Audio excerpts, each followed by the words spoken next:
no ar, a Voz do Brasil. As notícias do governo federal que movimentaram o país no dia de hoje. Olá, boa noite. Boa noite para você que nos acompanha em todo o país. Sexta-feira, 29 de julho de 2022. Faltam 40 dias para o bicentenário da independência do Brasil. E vamos ao destaque do dia: economia em crescimento. Setores de indústria e comércio contratam mais. E Brasil tem recorde no número de pessoas trabalhando. Jéssica Gonçalves. O número de pessoas ocupadas no Brasil no trimestre de abril a junho deste ano chegou a 98 milhões e 300 mil, o maior desde a série iniciada em 2012. Crédito para empreendedores investirem, comprarem equipamentos e pagarem salários dos funcionários. Nova fase do Pronamp é tema de entrevista ao vivo do dia com Alexandre Iwata, secretário especial de Produtividade e Competitividade do Ministério da Economia. Você também vai ouvir na Voz do Brasil. Ministério da Saúde confirma a primeira morte por monkeypox, a varíola dos macacos. E vamos falar sobre ações que estão sendo tomadas para evitar o surto da doença no país. Hoje, na apresentação da Voz do Brasil, eu, Mariana Jungmann e Luciano Seixas. E assista a gente ao vivo pela internet. Acesse voz.gov.br. Os bancos começaram a ofertar esta semana novas linhas de crédito para quem é empreendedor e tem um pequeno negócio. É a nova fase do Pronamp, o Programa Nacional de Apoio às Microempresas e Empresas de Pequeno Porte. E para dar mais detalhes sobre esta nova fase, nós conversamos ao vivo com o secretário especial de Produtividade e Competitividade do Ministério da Economia, Alexandre Iwata. Boa noite, secretário. Boa noite, Mariana. Boa noite, Luciano. Prazer estar aqui. Queria agradecer primeiramente o convite. Saudações a todos os ouvintes. É um prazer estar com o senhor. Secretário, o programa foi criado em 2020 para auxiliar os pequenos negócios durante a pandemia. Qual que foi o papel do Pronamp nesse contexto? Bom, Mariana, quando a pandemia começou e ele atingiu fortemente a economia brasileira, a economia mundial como um todo, você teve aí um conjunto de ações para mitigar esses efeitos deletérios da pandemia e dessa crise sobre a economia, e o Pronamp foi dessas iniciativas, né? A ideia do Pronamp, então, era você facilitar o crédito para pequenas e microempresas através do provimento de garantias para que os bancos pudessem prover esses empréstimos. A gente teve um montante de 2020 e 2021, nós tivemos um total de 62 bilhões de empréstimos, num total de mais ou menos 850 mil operações. Desses 62 bilhões, em torno de 15 bilhões foram para microempresas, 47 para pequenas empresas. Um dos principais desafios enfrentados pelos donos de pequenos negócios é contar com apoio financeiro para ter capital de giro, investimentos, enfim, né? O Pronamp é uma resposta ao setor nesse sentido. Qual a importância do crédito para as pequenas empresas? Obrigado, Luciano. Bom, várias pesquisas mostram que o acesso ao crédito é um dos maiores entraves aí para o pequeno empreendedor. Nesse contexto, então, novamente, né, o Pronamp traz aí uma facilitação de crédito para essas empresas. Então, hoje em dia, o que acontece? Né? A gente tem aí, ele permite que o recurso seja utilizado tanto para investimentos quanto para as operações capital de giro, né? Então, se o empresário estiver querendo fazer uma reforma no seu estabelecimento, ou mesmo usar para pagar folha de empregados, ele pode fazer isso utilizando os recursos do Pronamp. Agora, se é importante para o pequeno empreendedor, eu imagino que para o microempreendedor individual seja ainda mais relevante, né, secretário? E eles puderam entrar a partir de agora no Pronamp também. Sim. Então, isso é a novidade do Pronamp. Nas versões de 20 e 21, o programa estava focado nos microempresários e nas pequenas empresas. Nessa nova versão, a gente tem aí a inserção dos MEIs, né? Então, para a gente ter uma ideia de volume, nós estamos falando aí em torno de 14 milhões de empresas, né, que hoje estão na forma de MEI. Isso aí totalizando aí, basicamente 67% das micro, pequenas empresas brasileiras são MEIs, né? Então, a gente está trazendo uma abrangência muito maior. Se a gente for olhar especificamente as micro e pequenas empresas, que era um público do Pronamp anterior, a gente está em torno de 7 milhões e estamos adicionando mais 14 milhões de empresas, a esse universo de empresas elegíveis a receber os recursos. Nesses 2 anos, o programa passou por mudanças. Em 2021, o Pronamp se tornou uma política pública permanente do governo federal. O que isso significa, secretário? Bom, novamente, né, a ideia do Pronamp foi o combate à pandemia. Você tinha antes do Pronamp, as empresas enfrentavam uma dificuldade em relação ao provimento de garantias reais, para que elas pudessem ter acesso aos recursos, e com o Pronamp você tem a constituição de um fundo que no início ele garantia até 85% das perdas no eventual crise aí de inadimplência por conta da pandemia. Observou-se que essa inadimplência era bem menor do que os 85%, né, que garantia-se no começo, e hoje em dia essa garantia está em torno de 20%. Então, assim, com isso, você tem essa facilidade para os bancos, maior atratividade para os bancos poderem emprestar para esses pequenos empreendedores. Eu acho um dado importante também no funcionamento do novo Pronamp. Nessa versão, o programa evoluiu no sentido de você trazer uma maior proteção aos dados pessoais, né, dos sócios dessas pequenas empresas. Isso muito à luz da LGPD, né, Lei Geral de Proteção de Dados Pessoais. Então, hoje em dia, quer dizer, o usuário ele precisa acessar o portal do ECAC, que é um portal da Receita Federal. A gente trabalhou-se para você melhorar o acesso à navegação, e o usuário pode, então, entrar no portal, preencher algumas informações básicas, e ele escolhe qual instituição financeira para qual ele deseja enviar as informações. Então, isso é uma melhoria no programa que a gente está trazendo nessa nova versão. Agora, então, a gente pode imaginar que o Pronamp foi criado como uma espécie de programa emergencial e agora ele está passando por alguns ajustes? Sim, ele está tendo uma melhoria. Nessa nova versão, o objetivo é justamente você consolidar a retomada do crescimento. O programa, esses novos recursos vão ficar disponíveis, esses recursos, né, originais vão ficar disponíveis até 31 de 12 de 2014, né, final de 2014.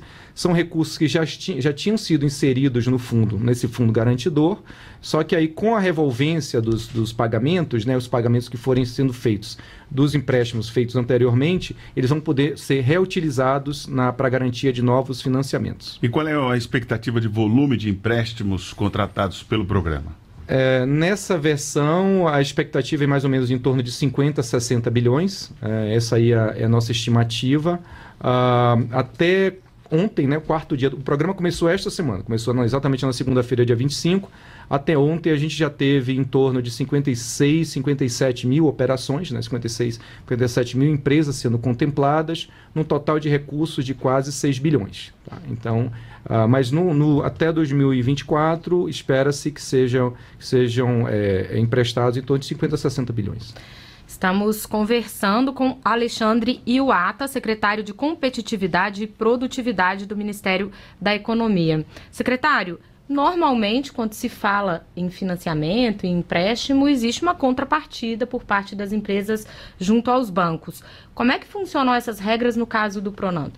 Bom, os objetivos básicos do Pronamp, primeiro, é você trazer essa ajuda financeira para os pequenos empreendedores. E aí, também, além disso, tem um objetivo de preservação do número de empregos. Então, uma das condições para a tomada desse crédito é justamente você ter, durante 60 dias, a partir da assinatura do contrato, do empréstimo, você manter o mesmo número de empregados que a empresa tinha ao final do ano anterior, né? No, digamos, 31 de 12 do ano anterior, ela tem que, na assinatura, ela tem que manter esse número de empregados durante 60 dias. Secretário, hoje o Brasil conta com quase 20 milhões de negócios, incluindo aí os microempreendedores individuais, as pequenas empresas. Qual é o impacto desse setor na economia do país? E por que é necessário pensar políticas públicas específicas para essas empresas? Luciano, hoje em dia, se você olha o total de empresas no Brasil, essas empresas de micro e pequeno porte, elas correspondem a em torno de 99% das empresas no país. Esse segmento contabiliza em torno de 55% a 60% dos empregos formais. Daí a gente está vendo a importância desse segmento. E em torno de 27%, 29% do PIB brasileiro. Então, é realmente um segmento extremamente relevante. Voltando aqui às condições do programa, nós estamos falando uma taxa em torno de 1,53% ao mês, né? É uma taxa acima do que foi contratado no Pronampe original, mas ela é uma taxa pós-fixada. Então, havendo uma redução da Selic, né, a gente vê as projeções do Boletim Focus prevendo já uma redução para... Hoje está em 13,25 a Selic. A gente está antecipando pelo Boletim Focus uma taxa de 10,78 final de 2023, 8% final de 2024. Então, com isso, a gente também esperaria, né, obviamente condicionado à redução da Selic, uma redução da taxa de juros. O empresário ele pode, nesta versão, pegar até R$150 mil, limitado a 30% do seu faturamento ou 50% do seu contrato social, se a empresa tiver menos de um ano.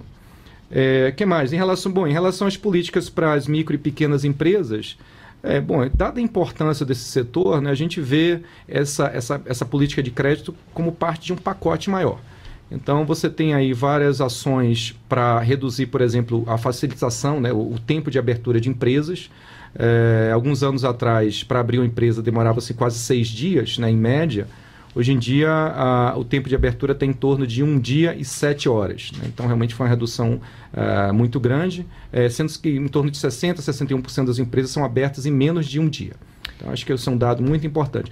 E, finalmente, nesse pacote aí de melhorias do funcionamento das pequenas e microempresas, existe também hoje, a partir de janeiro do ano que vem, os MEIs vão poder emitir nota fiscal de serviço de maneira padronizada no Brasil inteiro, utilizando o site da Receita Federal, ou mesmo aplicativo, né, no celular. E aí, com isso, ela não teria que emitir qualquer outro documento fiscal municipal. Então, facilitação tanto do ponto de vista de criação da empresa, funcionamento da empresa e crédito. Bem, nós conversamos então agora ao vivo com o secretário especial de Produtividade e Competitividade do Ministério da Economia, Alexandre Iwata. Secretário, a gente agradece muito a sua entrevista aqui à Voz do Brasil. Mais uma vez, muito obrigado. E para dar mais detalhes sobre essa nova fase do Pronampe, nós produzimos uma reportagem. Vamos ouvir. Há 11 anos, o educador físico e nutricionista Eduardo Lustosa decidiu comprar uma academia em Brasília. Hoje, emprega 70 colaboradores em 3 unidades. Para continuar crescendo e investindo em melhorias, Eduardo vai contratar um empréstimo pelo Programa Nacional de Apoio às Micro e Pequenas Empresas, o Pronampe. A gente está vendo uma crescente muito grande, né, de alunos, de pessoas que não praticavam atividade física vindo para as academias. E hoje a gente já sente a necessidade de estar trocando alguns equipamentos, de estar fazendo uma obra, de estar contratando mais pessoas. E para isso, o Pronampe é uma linha de crédito que ela viabiliza, né, essas inovações e essas melhorias. O programa foi criado em 2020 para ajudar empresários durante a pandemia de Covid-19 e nesta nova fase vai contemplar empresas de médio porte e microempreendedores individuais, como artesãos, manicures e borracheiros. As condições de pagamento são facilitadas, com taxas de juros competitivas e prazo maior para começar a pagar. É o que explica Caetano Mintilo, gerente de serviços financeiros do Sebrae. Você pode tomar até 30% da receita bruta, limitado a R$150 mil. A taxa de juros é 6% ao ano mais Selic. Ainda que a Selic tenha aumentado, é uma taxa de juros competitiva, né, no mercado financeiro. São 48 meses de prazo para pagamento, são 11 meses de carência e 37 meses aí para pagar. A expectativa é de que a nova rodada de empréstimos do Pronampe conceda até R$50 bilhões até dezembro deste ano. O dinheiro pode ser usado para investimentos, como aquisição de equipamentos e reformas, e para despesas operacionais, como o pagamento de salário dos funcionários e de contas como água, luz e aluguel, ou a compra de mercadorias. Ao todo, o Brasil possui cerca de 20 milhões de pequenos negócios. Os interessados em contratar empréstimos pelo Pronampe já podem acessar o portal ICAC, disponível no endereço gov.br/Receita Federal, e compartilhar os dados de faturamento da empresa com a instituição financeira de sua preferência. Reportagem Gabriela Noronha.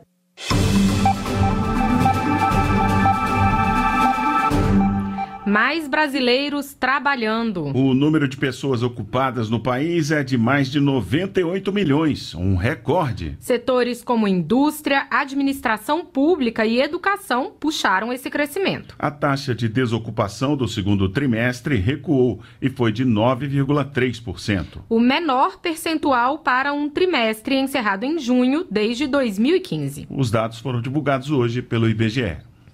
O número de pessoas ocupadas no Brasil no trimestre de abril a junho deste ano chegou a 98 milhões e 300 mil, o maior desde a série iniciada em 2012.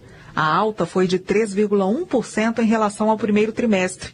São 3 milhões de pessoas a mais no mercado de trabalho, sendo pouco mais de 1 milhão na informalidade.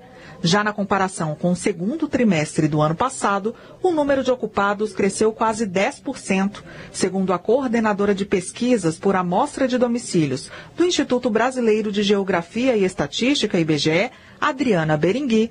Os principais destaques foram a administração pública e as áreas de saúde e educação. Essa expansão na ocupação ela foi observada em diversas atividades, mas podemos destacar a indústria, o comércio, os outros serviços e principalmente a administração pública, saúde e educação. A taxa de desocupação ficou em 9,3% no segundo trimestre, o que representa cerca de 10 milhões de pessoas procurando trabalho.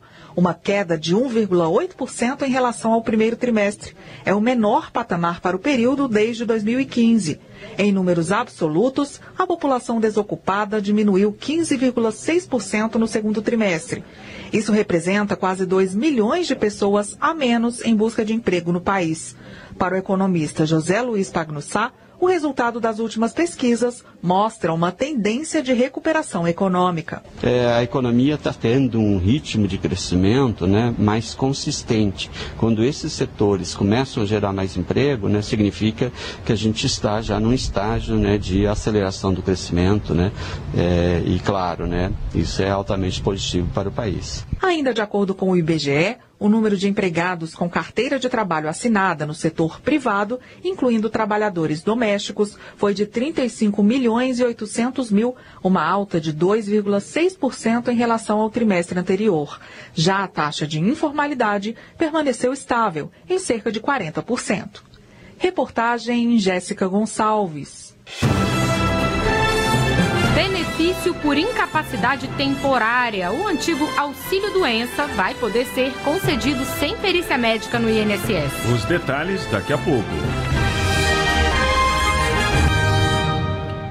O BNDES, o Banco Nacional de Desenvolvimento Econômico e Social, coordenou na tarde de hoje mais um processo de desestatização de empresa do setor energético. O estado do Rio Grande do Sul leiloou a parte dele da Companhia Estadual de Geração de Energia Elétrica, responsável pela geração de 13% da energia do estado. O lance vencedor do leilão foi de quase 930 milhões de reais, valor quase 11% acima do mínimo estabelecido. Com isso, foi confirmada a transferência de 66% do capital social total da companhia. A concessão é válida por 30 anos.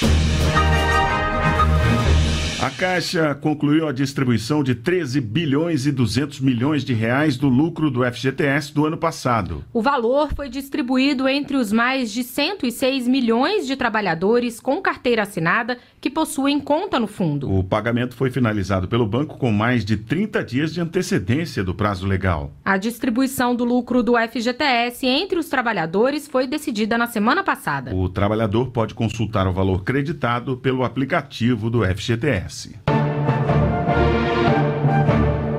O Ministério da Saúde confirmou hoje a primeira morte no país relacionada a monkeypox, conhecida como varíola dos macacos. Trata-se de um homem de 41 anos que estava hospitalizado em Belo Horizonte, Minas Gerais. A pasta está investigando o caso do paciente que tinha outras doenças associadas ao vírus, de acordo com o secretário executivo do Ministério da Saúde, Daniel Pereira. Trata-se de um paciente com outras comorbidades relevantes e histórico de tratamento quimioterápico e que houve indicação que o motivo do óbito foi relacionado ao vírus. Estamos investigando no Ministério da Saúde a preponderância dessas comorbidades para esse desfecho. Estão confirmados 1.066 casos de monkeypox aqui no país, sobretudo nos estados de São Paulo, Rio de Janeiro e Minas Gerais, de acordo com o último boletim epidemiológico do Ministério da Saúde. O secretário de Vigilância em Saúde do Ministério, Arnaldo Medeiros, destacou a baixa letalidade da doença, que normalmente evolui de forma branda. Esse surto de monkeypox, ele tem baixíssima letalidade. 99,9% dos casos, no mundo todo, a doença se resolve com cerca de 4 semanas, com baixíssimo agravamento do quadro clínico e com prognóstico extremamente favorável. Para fazer frente ao avanço da monkeypox, o Ministério da Saúde está articulando a aquisição de 50 mil imunizantes com a OPAS, Organização Pan-Americana da Saúde. A expectativa é que as doses sejam entregues ao país entre setembro e novembro desse ano. O público-alvo são profissionais de saúde com alto risco de contaminação e pessoas que tiveram contato com pacientes infectados. E hoje foi realizada a primeira reunião do Centro de Operação de Emergências para a elaboração do plano de contingência contra o surto da doença no país. A estrutura vai analisar dados e informações para subsidiar a tomada de decisão de gestores e técnicos na definição de estratégias e ações adequadas para o enfrentamento da doença. Trabalhadores afastados de forma temporária das atividades vão poder receber o benefício por incapacidade temporária, antigo auxílio-doença, mesmo sem a perícia médica do INSS. Isso porque uma nova regra foi publicada hoje pelo Ministério do Trabalho e Previdência. Nos locais onde o agendamento para a perícia estiver demorando mais de 30 dias, a concessão do benefício pode ser feita apenas pela análise do atestado ou laudo médico. Para isso, o segurado deve cadastrar a documentação por meio do aplicativo Meu INSS. Quem já estiver com a perícia agendada e o atestado ainda estiver válido, pode optar pela análise documental ou pela visita presencial ao perito do INSS. Os afastamentos não podem ter prazo superior a 90 dias, ainda que não consecutivos. Mais informações na página do Ministério do Trabalho e Previdência na internet, em gov.br/trabalho. Quem viaja ao exterior e aproveita para fazer compras precisa ficar atento às regras e limites para evitar contratempos na volta. Vamos saber quais são elas na reportagem de Cleide Lopes. Livros, jornais e revistas são isentos do pagamento de tributos e não precisam ser declarados. Itens considerados de uso pessoal também não, desde que apresentem sinais de uso e que sejam compatíveis com a circunstância da viagem. Em uma viagem de turismo, por exemplo, caso a pessoa tenha 2 celulares, apenas um é considerado de uso pessoal. Os demais bens serão isentos do imposto de importação até o limite de $1.000, o equivalente a cerca de R$5.000, de acordo com a Receita Federal. Limite suficiente para a aposentada Fernanda Bia, que desembarcou no aeroporto de Brasília de volta dos Estados Unidos. Comprei algumas coisas, mas hoje o limite de $1.000 permite a gente trazer várias coisas sem extrapolar a cota, não tem problema. O viajante também tem direito a comprar mais $1.000 em lojas de free shop encontradas nos aeroportos. As compras que extrapolarem os limites devem ser declaradas. O imposto a ser pago é de 50% em cima do excedente. A assistente social Tatiana Fidelis, do Rio de Janeiro, passou férias em Nova York e Orlando e conta que foi liberada na alfândega brasileira sem precisar pagar nenhuma taxa extra. Comprei coisas que aqui eu não acharia pelo preço que comprei lá. Até fui parada, mas aí passei e não tive que pagar nenhuma taxa. As isenções de impostos são individuais e intransferíveis, ou seja, não se pode somar as cotas para se beneficiar, ainda que entre familiares. Para agilizar a volta, o turista pode preencher a declaração eletrônica de bens do viajante de forma online pelo site da Receita Federal em receita.gov.br. Reportagem Cleide Lopes. O sinal da internet 5G já está autorizado a funcionar em mais 3 capitais do país: Belo Horizonte, João Pessoa e Porto Alegre. No entanto, o fornecimento do serviço depende das operadoras de telefonia, que têm até 29 de setembro para instalarem, no mínimo, uma antena de tecnologia de 5ª geração para cada 100 mil habitantes nas capitais brasileiras. Essas foram as notícias do Governo Federal. Uma realização da Secretaria Especial de Comunicação Social do Ministério das Comunicações. Com produção da empresa Brasil de Comunicação. Fique agora com as notícias do Poder Judiciário do Congresso Nacional. Boa noite. Boa noite, bom fim de semana. A Voz do Brasil. Governo Federal.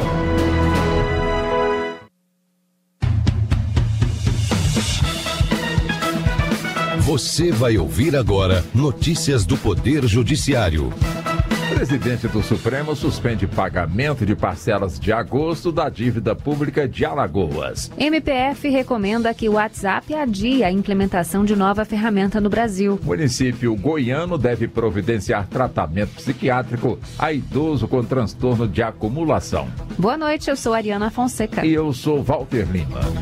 O presidente do Supremo suspendeu o pagamento de parcelas de agosto da dívida pública do estado de Alagoas. O ministro Luiz Fux determinou a citação da União e o encaminhamento do processo ao relator, ministro Luiz Roberto Barroso. Ricardo Moreira. No Supremo Tribunal Federal, o governo alagoano alegou que, com a aprovação da Lei Complementar 194 de 2022, os bens e serviços relativos aos combustíveis, ao gás natural, à energia elétrica, às comunicações e ao transporte passaram a ser considerados essenciais, ficando proibida a fixação pelos estados de alíquotas do Imposto sobre Circulação de Mercadorias e Serviços, o ICMS, sobre esses produtos em patamar superior ao das operações em geral. Em consequência, Alagoas estima uma perda de arrecadação de cerca de 460 milhões de reais até o fim do ano. O ministro Luiz Fux verificou a presença dos requisitos para a concessão da tutela provisória de urgência. Um devedor de alimentos vai continuar com o passaporte apreendido. A apreensão foi confirmada pelo STJ. Fátima Uchoa. Apesar de alegar situação financeira precária, deixando de pagar durante 7 anos o valor da pensão alimentícia definido em sentença, o homem continuou a residir em endereço nobre e a fazer viagens internacionais, inclusive com passagens de primeira classe. A 4ª turma do STJ manteve acórdão de segunda instância que denegou habeas corpus ao devedor. Para o ministro relator Marco Bussi, não é correto o devedor deixar de pagar uma dívida e utilizar-se desses valores para, como nesse caso, ostentar padrão de vida luxuoso. O ministro concluiu que o objetivo da retenção do passaporte é reprimir o comportamento do devedor sem violar o núcleo essencial do direito fundamental à liberdade. Tribunal Superior do Trabalho determina a reintegração de auxiliar administrativa com lupus. Os ministros reconheceram a demissão como discriminatória. Jéssica Vasconcelos. Na ação, a funcionária relatou que, devido à condição de saúde, precisou se afastar do trabalho várias vezes, o que, segundo ela, não era bem visto por superiores e hierárquicos. Já a contratante, Fundação dos Economiários Federais, alegou que a demissão ocorreu devido a projeto de reestruturação que resultou no corte de outros 180 empregados. No TST, os ministros da 2ª turma destacaram jurisprudência que presume como discriminatória a demissão de empregado com doença grave e que cause estigma ou preconceito. Ministério Público Federal recomenda que o WhatsApp adie para o início de 2023 a implementação da ferramenta Comunidades no Brasil. A empresa tem 20 dias úteis para informar se acolhe ou não a recomendação. Caso não aceite, o MPF poderá acionar a Justiça. Verônica Macedo.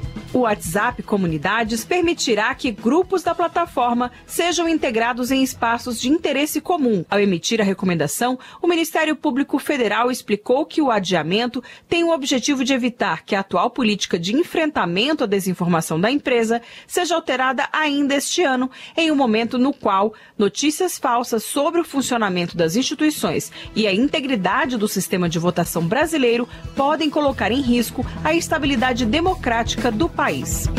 Juiz determina que o município de Cristalina, em Goiás, providencie tratamento psiquiátrico a idoso de 60 anos que tem transtorno de acumulação. O magistrado também autorizou o Corpo de Bombeiros e a Vigilância Sanitária a recolherem todo o lixo da casa do homem, Neto Costa.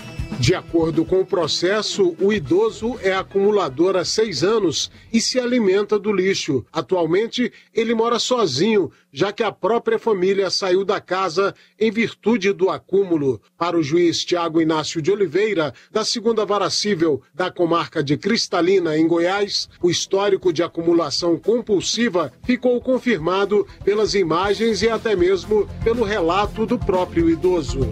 Você acompanha outras notícias do Poder Judiciário em 104,7 FM para Distrito Federal e entorno e também pela internet. Acesse radiojustiça.jus.br e siga pelo Twitter. twitter.com/radiojustiça. Uma boa noite. Bom fim de semana e até segunda-feira. Notícias do Poder Judiciário, uma produção da Rádio Justiça, Supremo Tribunal Federal.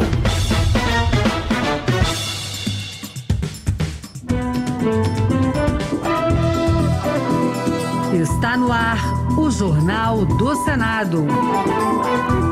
Eu sou Paula Groba e estes são os destaques de hoje do Jornal do Senado, que começa agora. Líderes se reúnem na terça para definir votações prioritárias do semestre.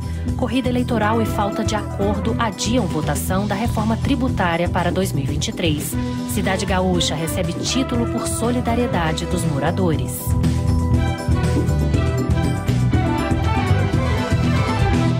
Boa noite. Com a volta dos trabalhos após o recesso parlamentar, os líderes partidários se reúnem na próxima terça-feira para decidir a pauta de votações da semana e as prioridades desse semestre. Há cerca de 2 meses das eleições, a previsão é de que nos meses de agosto e setembro, o Senado se reúna em períodos de esforço concentrado. A primeira sessão de votações deste mês está marcada para a próxima terça-feira. Segundo o consultor legislativo do Senado, Gilberto Guerzoni, os parlamentares devem deixar para depois das eleições as votações mais polêmicas e priorizar medidas provisórias que são emergenciais, além de temas ainda ligados à crise causada pela pandemia. Foi o que também ressaltou o senador Messias de Jesus, do Republicanos de Roraima. Nós temos medidas provisórias que terão que ser apreciadas até o início de agosto. Nós temos projetos importantes que deverão ser discutidos e votados no Senado, como o rol taxativo da ANS. Nós temos vários outros projetos que são de interesse do país e que o Senado está atento para isso. Eu acredito que chegará à discussão nesse período. O senador Paulo Paim, do PT do Rio Grande do Sul, acredita que mesmo durante o período eleitoral,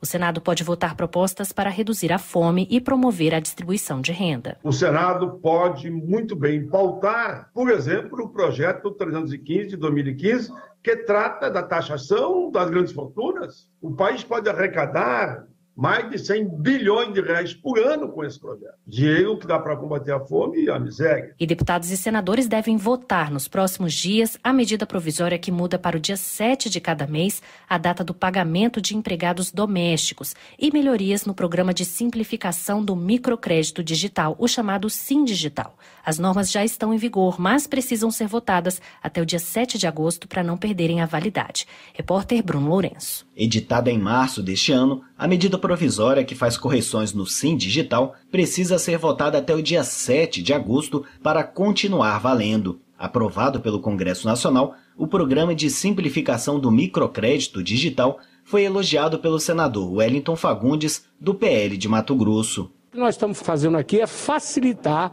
com que todo tomador de recursos, e principalmente aqueles que estão nos programas sociais, eles possam também empreender e, claro, gerar emprego.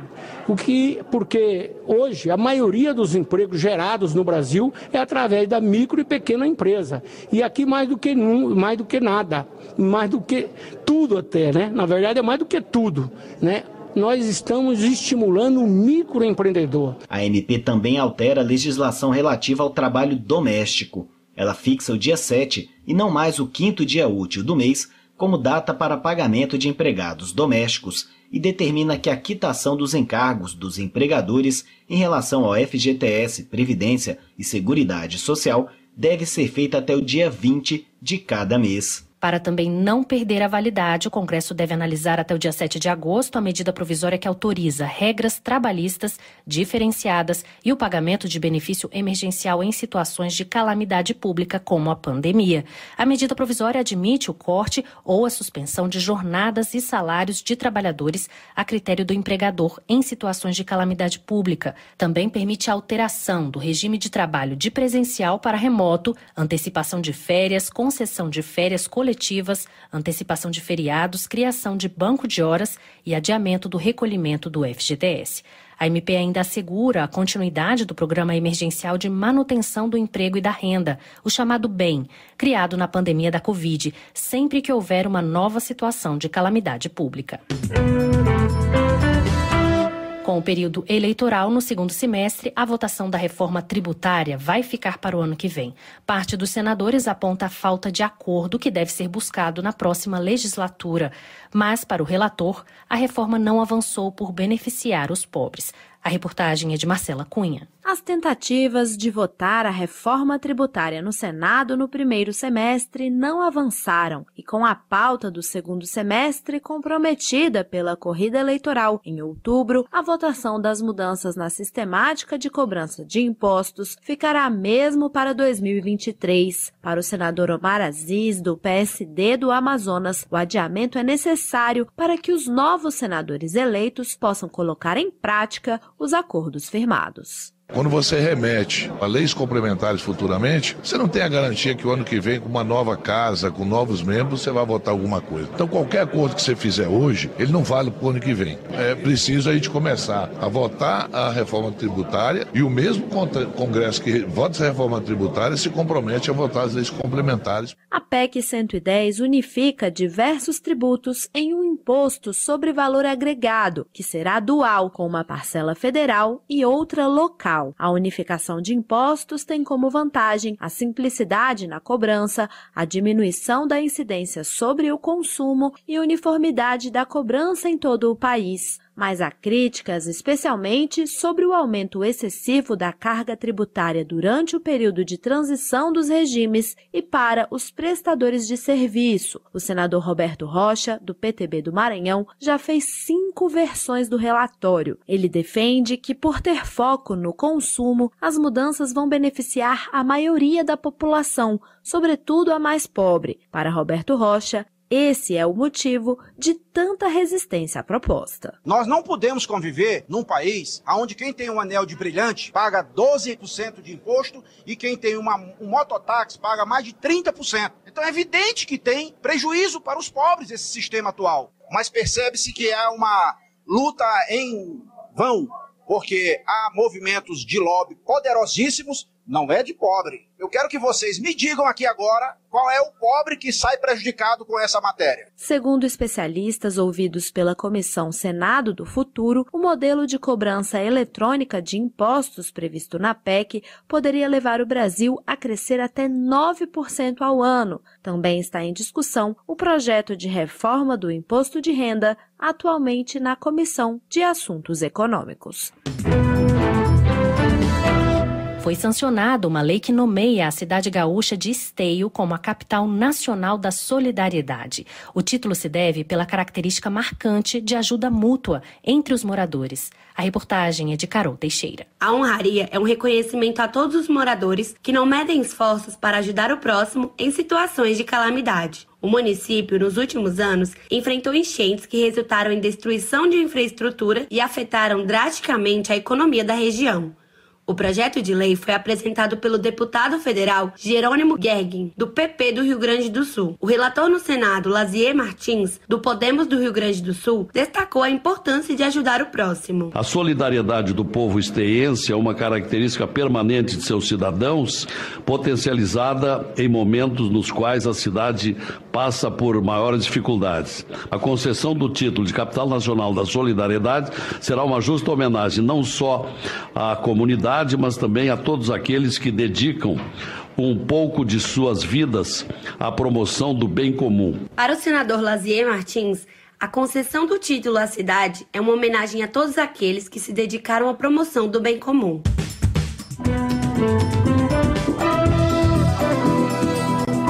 Contra trabalhos técnicos de Eric Bento, o Jornal do Senado fica por aqui.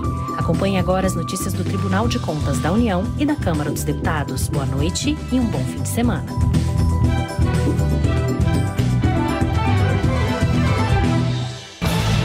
Minuto do TCU. O Tribunal de Contas da União vai acompanhar a implementação dos benefícios emergenciais aprovados pela emenda constitucional que autorizou o pagamento de novos auxílios. No total, serão mais de 40 bilhões de reais distribuídos entre 7 benefícios. A fiscalização pretende garantir que a ajuda realmente chegue aos beneficiários, além de prevenir eventuais erros e fraudes. O acompanhamento foi anunciado pelo vice-presidente do Tribunal no exercício da presidência, ministro Bruno Dantas. Considerando a larga experiência do Tribunal de Contas da União na fiscalização de pagamentos de benefícios, é fundamental que o tribunal garanta à sociedade que o uso desses recursos seja transparente, eficiente e responsável. Para mais informações, acesse www.tcu.gov.br. TCU, fiscalização a serviço da sociedade.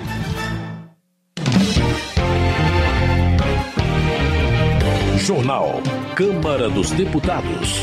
Plenário realiza semana de esforço concentrado a partir de segunda-feira. Comissão debate falta de diagnóstico sobre saúde mental dos jovens. Câmara analisa a proposta que garante proteção especial aos bebês.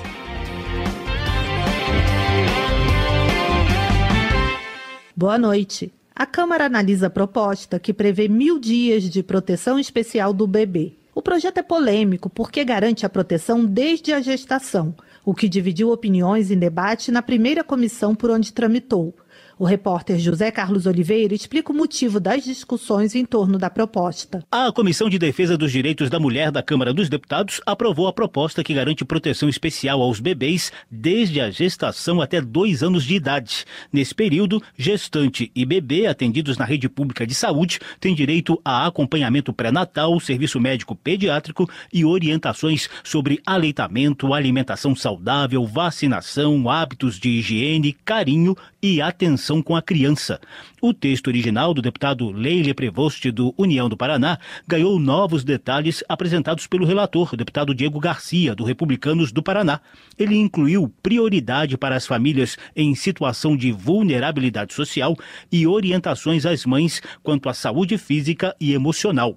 Diego Garcia detalhou os 1.000 dias de proteção especial do bebê e da gestante. Os primeiros 270 dias de gestação para que elas tenham acesso ao atendimento de saúde adequado para a proteção da mulher e do bebê. E os outros 700 dias que vão ser justamente para assegurar a proteção nos 2 primeiros anos de vida do bebê, que é um período fundamental para o desenvolvimento da criança, para ela ter o acompanhamento com um pediatra. A intervenção do médico nos primeiros dias de vida do bebê, ela é fundamental. O texto ainda orienta o encaminhamento das gestantes ao programa Criança Feliz, mantido pela Secretaria Nacional de Atenção à Primeira Infância, com foco no cuidado infantil por meio de visitas técnicas domiciliares.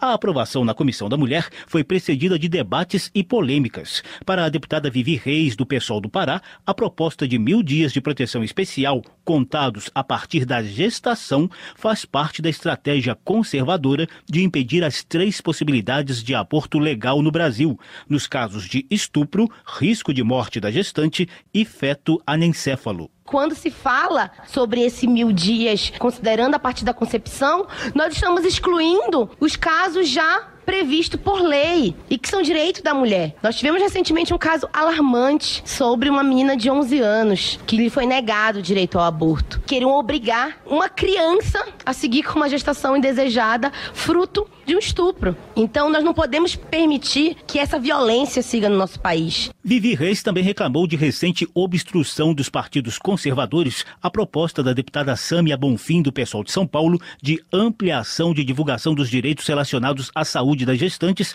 e assistência humanizada à mulher durante gestação, pré-parto, parto e puerpério.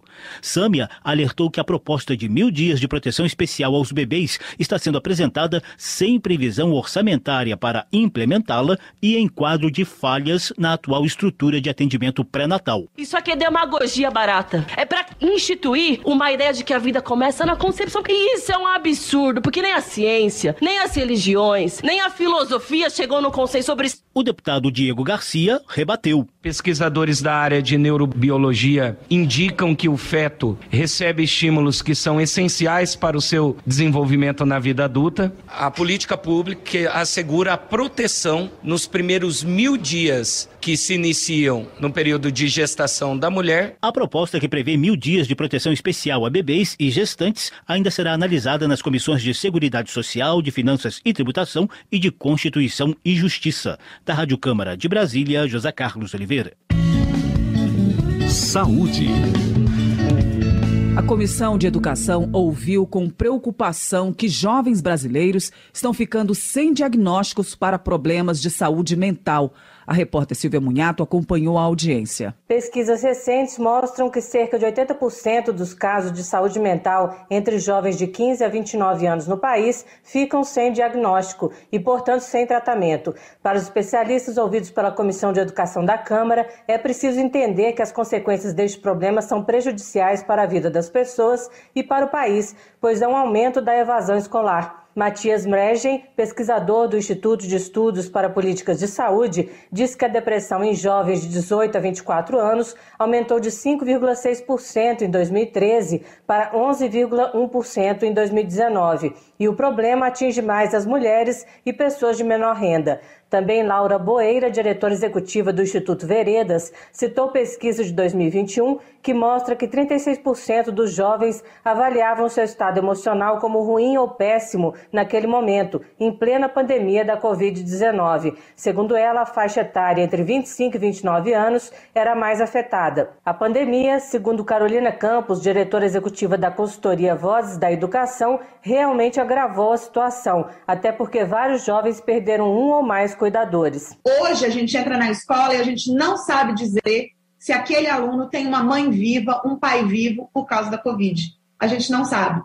Então a gente precisa saber quantas crianças perderam seu cuidador direto, a avó, a mãe, o pai. Gente, como que o professor trabalha se a gente não tem essa informação? Entre as soluções apontadas pelos estudiosos está o treinamento dos profissionais de educação para identificar entre os jovens sinais que sirvam de alerta, além da implantação de equipes especializadas que possam encaminhar os casos conforme a sua gravidade. A deputada Tabata Amaral, do PSB de São Paulo, diz que o governo não cumpre algumas leis, como a que determina a presença de profissionais de psicologia na rede pública de ensino, e que não há programas relacionados à saúde mental de professores e estudantes. A gente fica nesse lugar de ter leis que, se fossem implementadas, seriam respostas excelentes a esse problema, mas que estão completamente paralisadas. A gente chegou num limite aqui, trazendo até uma fala mais da luta pela educação, da gente não conseguir avançar mais com o MEC e tá encaminhando muitas coisas de forma judicial. É porque a gente entende que há uma ausência legal do papel do MEC na implementação dessas leis. A deputada lembrou que está em tramitação no Congresso o projeto que cria uma política de saúde e valorização do profissional de educação e o projeto que estabelece uma política de atenção psicossocial nas comunidades escolares. Tabata ainda informou que será enviado um ofício ao Ministério da Educação para que seja feita uma avaliação sobre a saúde mental atual dos estudantes brasileiros. Da Rádio Câmara de Brasília, Silvia Munhato. Transportes. Proposta aprovada em comissão da Câmara prevê o fim de autorização prévia para modificações em veículos, mas as regras e especificações ainda se aplicam. A repórter Paula Bittar tem mais detalhes sobre a proposta. A Comissão de Viação e Transportes da Câmara aprovou uma proposta que acaba com a necessidade de autorização prévia para alterar as características de fábrica dos veículos. As alterações, porém, deverão ser informadas aos órgãos competentes antes do retorno à circulação em vias públicas. De acordo com o texto aprovado, os veículos modificados estarão sujeitos à vistoria para receber o certificado de segurança veicular. Parlamentar. O texto permite adequações especiais para o uso não convencional dos veículos automotores classificados na espécie misto, tipo utilitário, carroceria, Jeep, inclusive os de tração 4x4, uma vez que são utilizados em atividades esportivas e humanitárias, como no socorro de vítimas de desastres naturais. A proposta atende os chamados jipeiros e pessoas que querem rebaixar seus carros, por exemplo, como comenta o relator do projeto, o deputado Darcy de Matos, do PSD de Santa Catarina. Com a aprovação desse projeto, nós invertemos a ordem. Ou seja, o indivíduo que for rebaixar um carro, o jovem, ele rebaixa com peças certificadas, com segurança, e posteriormente ele comunica o órgão de trânsito do seu estado ou do seu município. Então, nós estamos pacificando com esse projeto a questão dos jipeiros e a questão dos carros rebaixados no nosso país. Para o autor do projeto, o deputado Luiz Miranda, do Republicanos do Distrito Federal, existe uma burocracia exagerada no Brasil quanto às modificações dos veículos. Imagina uma pessoa dentro de uma loja que queira comprar um aerofólio para o seu veículo, uma roda especial que ele achou bonita. Ele não compra porque ele não pode colocar no carro, dependendo das polegadas, porque se ele colocar sem autorização prévia, ele está incorrendo numa ilegalidade, o veículo vai ser apreendido em uma blitz quando ele for parado pela polícia. O que é uma discrepância total. Primeiro, eu estou cesseando a economia do país. Segundo, estou deixando gerar empregos. De acordo com a proposta, se a alteração de característica feita na suspensão ou nos eixos de veículos de carga ou transporte de passageiros estiver em desacordo com o Código de Trânsito, a infração será considerada gravíssima, com punição de multa aplicada em dobro no caso de reincidência no período de até 12 meses e remoção do veículo. O projeto ainda depende de análise pela Comissão de Constituição e Justiça antes de ir ao Senado. Da Rádio Câmara, de Brasília, Paula Bittar. Economia. Comissão aprovou o projeto que dá 30% de desconto a idosos de baixa renda no pagamento de taxas federais. A matéria ainda tem que ser apreciada por 2 outras comissões, como explica o repórter Luiz Cláudio Canuto. A Comissão de Defesa dos Direitos da Pessoa Idosa na Câmara aprovou o projeto que dá 30% de desconto a idosos no pagamento de taxas federais. Para receber o benefício, o idoso precisa ter renda de até 2 salários mínimos. O texto foi aprovado na forma sugerida pelo relator, deputado Elias Vaz, do PSB de Goiás, que modificou o projeto do deputado Célio Studart, do PSD do Ceará, que beneficiava todos os idosos. Na comissão, a leitura do relatório foi feita pelo deputado Wilson da Taeng, do PSB de Minas Gerais. Entendemos que o projeto pode ser aperfeiçoado caso o esforço do gasto público seja concentrado na faixa dos idosos que denotem hipossuficiência financeira. Com isso em vista, apresentamos substitutivo que, além de integrar a norma do Estatuto do Idoso, restringe o benefício pretendido aos idosos que possuam renda igual ou inferior a 2 salários mínimos. O texto deixa claro que o benefício não seria retroativo a valores anteriores à nova lei. Segundo o autor da proposta, Célio Studart, o Brasil não tem se preparado para o envelhecimento da população. Problemas como alienação familiar tendem a se agravar com os anos. Idosos que conseguem se aposentar recebem valores que não permitem pagar pela medicação necessária, que em parte não é gratuita pelo Sistema Único de Saúde. O Brasil deve chegar a 2050 com cerca de 15 milhões de idosos, dos quais 13,5 milhões com mais de 80 anos. E a OMS já aponta que em 2025 o Brasil será o 6º do mundo com maior número de idosos, né? Apesar da criação de políticas públicas voltadas para essa camada da população, como o Estatuto do Idoso de 2003, a velocidade do envelhecimento tem superado a implementação dessas ações para oferecer melhores condições de vida à terceira idade. Quase 1/5 da população brasileira é de pessoas com 60 anos ou mais. Pouco menos de 20% trabalham.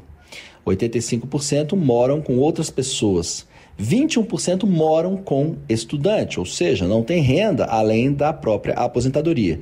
E 75% contribuem com pelo menos metade da renda familiar mensal. 1 em cada 4 está em residência que recebeu auxílio emergencial e a maioria, 58%, são idosos com comorbidades. O projeto que dá 30% de desconto a idosos de baixa renda no pagamento de taxas federais está na Comissão de Finanças e Tributação e precisa também passar pela Comissão de Constituição e Justiça. Como a proposta tramita em caráter conclusivo, não precisa, em princípio, ser votada pelo plenário. Da Rádio Câmara de Brasília, Luiz Cláudio Canuto. Direitos Humanos. Debatedores apontam desafios para a implementação plena do Estatuto da Criança e do Adolescente. O repórter Murilo Souza tem mais detalhes. Debatedores apontaram em audiência pública da Comissão de Legislação Participativa da Câmara dos Deputados os principais desafios do Brasil para garantir a aplicação plena do Estatuto da Criança e do Adolescente. Considerado o maior sistema de proteção de crianças e adolescentes do planeta pela Organização das Nações Unidas, o ECA ainda é visto por especialistas como letra morta na garantia completa de alguns direitos, como o direito à vida, à saúde, à alimentação e à educação. O presidente do Conselho Nacional dos Direitos da Criança e do Adolescente, o CONANDA, Diego Alves, comenta o que o país precisa fazer para assegurar plenos direitos a crianças e adolescentes. É muito importante a gente lembrar disso e fazer essa saudação aqui ao ECA, que chega aos seus 32 anos, mas também lembrando, como foi muito dito aqui, que ainda faltou um bocado, né, para ele ser efetivado. Então, se é verdade que foi um grande esforço social que promoveu o ECA a esse estado, aos direitos da criança e adolescente, a esse estado de prioridade absoluta nos termos da Constituição, também é verdade que a gente precisa refazer esse pacto e agora fazer um pacto de verdade. Um pacto que vá além das palavras, que vá além do texto da Constituição e da lei. Um pacto que se transforme em ações reais na sociedade, né? A deputada Maria do Rosário, do PT do Rio Grande do Sul, uma das que propôs o debate sobre os 32 anos do ECA, ressaltou o problema da fome na infância e na adolescência. E eu vejo, nos dias atuais, que a criança e o adolescente são mais do que nunca o espelho, o espelhar perfeito do abandono total em que se encontram as famílias brasileiras. Hoje, 33 milhões colocados em situação de insegurança alimentar, de fome, uma condição que nós já havíamos superado. Coordenadora da área de combate à exploração do trabalho infantil do Ministério Público do Trabalho, Ana Maria Villarreal, ressaltou que, com o aumento do número de pessoas passando fome no país, o número de crianças e adolescentes submetidos ao trabalho infantil também deve aumentar. Segundo a procuradora, uma pesquisa do IBGE de 2019 mostrou que o Brasil tem 1,8 milhão de crianças e adolescentes em situação de trabalho infantil. Da Rádio Câmara de Brasília, Murilo Souza. Votação.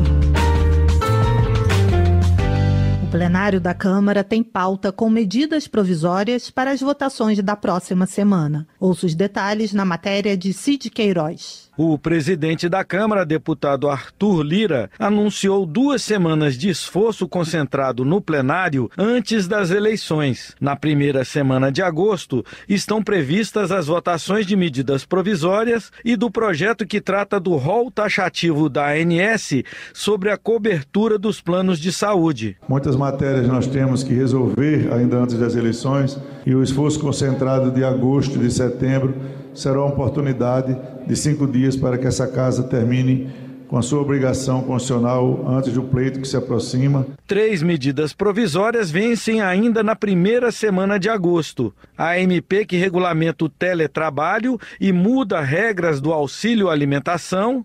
A MP que institui medidas trabalhistas alternativas para vigorarem durante o estado de calamidade pública. E a MP que muda a data do pagamento do salário do empregado doméstico, que passaria a ser feito até o 7º dia do mês e não mais no 5º dia útil. Outra MP, que vence na semana seguinte, é a que institui o Programa de Aumento da Produtividade da Frota Rodoviária no país. Na última sessão antes do recesso, foram incluídos na pauta do plenário 3 projetos. O que prevê a perda de cargo para os apenados por crimes de violência contra a mulher, o que permite o uso do FGTS para a aquisição de mais de um imóvel e o que dispõe sobre as normas gerais relativas a concursos públicos. O líder do Novo, o deputado Tiago Mitrô, de Minas Gerais, defende mudanças nos processos de seleção para o serviço público. O concurso, o formato de ingresso de servidores no serviço público, é um instrumento que tem que ser utilizado para avaliação do melhor perfil entre os candidatos à ocupação daquela vaga. E nós sabemos que as regras atuais do concurso são muito limitadas. Elas acabam ali avaliando só uma das várias esferas de competências que os concurseiros precisam apresentar para demonstrar um alinhamento com as necessidades da função. Nós temos inúmeros órgãos no Brasil todo, como aqui o TCU, que já fazem etapas de formação como parte do concurso. Outras propostas estarão na pauta do plenário desta semana. E você pode acompanhar todos os debates e votações pela Rádio e TV Câmara, pelo portal da Câmara na internet e pelo nosso canal no YouTube. A gente está também nas redes sociais e no aplicativo Câmara ao Vivo no seu celular. Da Rádio Câmara de Brasília, Cid Queiroz. Termina aqui o Jornal Câmara dos Deputados, com trabalhos técnicos de Indalécio Vanderlei e apresentação de Mônica Tati e Val Monteiro. Boa noite para você. A Voz do Brasil retorna na segunda-feira. Uma boa noite e um bom final de semana.